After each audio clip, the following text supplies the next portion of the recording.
कांवड़ यात्रा भारत की सबसे प्राचीन भक्ति परंपराओं में से एक है, लेकिन इसका मूल रहस्य एक कथा से जुड़ा है। त्रेता युग में प्रभु श्रीराम के भक्त राजा रावण और भगवान शिव के बीच घटी एक दिव्य घटना से। लंका के राजा रावण शिव जी का बहुत बड़ा भक्त था। वो रोज कठोर तपस्या करता था। एक दिन उसने निश्चय किया कि वो भगवान महादेव को अपने राज्य लंका ले जाएगा ताकि वो हर क्षण शिव की पूजा कर सके।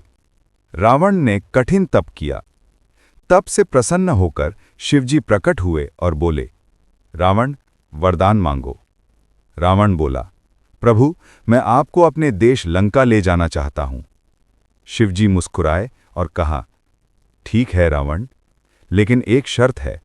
जब तक तुम मुझे ले जा रहे हो, तुम मुझे जमीन पर नहीं रखोगे। अगर रखा तो मैं वहीं स्थापित हो जाऊंगा। रावण ने सहमति दे दी। रावण शिवलिंग लेकर चल पड़ा, लेकिन रास्ते में उसे प्यास लगी और वो थक गया। उसे लगा कि अगर मैंने शिवलिंग रख दिया तो शिवजी यहीं रुक जाएंगे। तभी भगवान विष्णु ने एक ब्राह्मण लड़के यानी वराह या गणपति रूप में रावण की परीक्षा लेने की योजना बनाई। रावण ने ब्राह्मण लड़के से कहा, मेरी थोड़ी देर मदद करो, इसे पकड़ो, मैं तुरंत आता हूं, पर जमीन पर मत रखना। लड़के ने हां कहा, लेकिन कुछ क्षण बाद वो बोला, मैं इसे और नहीं पकड़ सकता, और उसने शिवलिंग को जमीन पर रख दिया। शिवलिंग वहीं स्थापित हो गया, जो आज बाबा बैद्यनाथ धाम, देवघर, झारखंड के नाम से प्रसिद्ध है। रावण लौटकर आया, बहुत क्रोधित हुआ, लेकिन शिवजी प्रकट हुए और बोले, रावण, ये स्थान अब पवित्र हो चुका है। तुमने जो गंगा जल मेरे अभिषेक के लिए लाया था, वो जल अब मेरे भक्त यहां चढ़ाएंगे। यही से कावड़ परंपरा की शुरुआत मानी जाती है। रावण गंगा से जल लाया था, लेकिन वो शिवलिंग पर पूरा नहीं चढ़ा पाया। शिवजी बोले, मेरे भक्त हर वर्ष गंगा से जल लाकर इस स्थान पर मेरे शिवलिंग का अभिषेक करेंगे।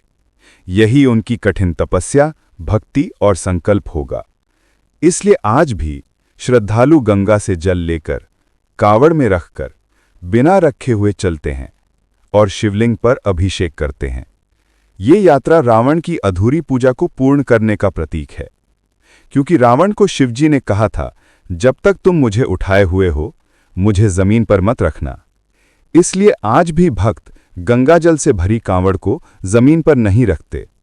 यदि रखना हो तो कांवड़ स्टैंड, कांवड़ विश्राम या पेड़ों पर लटका कर रखते हैं, ताकि धरती को स्पर्श ना हो। कांवड़ का उद्देश्य केवल जल चढ़ाना नहीं है, यह है तपस्या, संयम, अनुशासन, कष्ट सहकर भगवान तक पहुंचना, अहंकार का त्याग और समर्पण।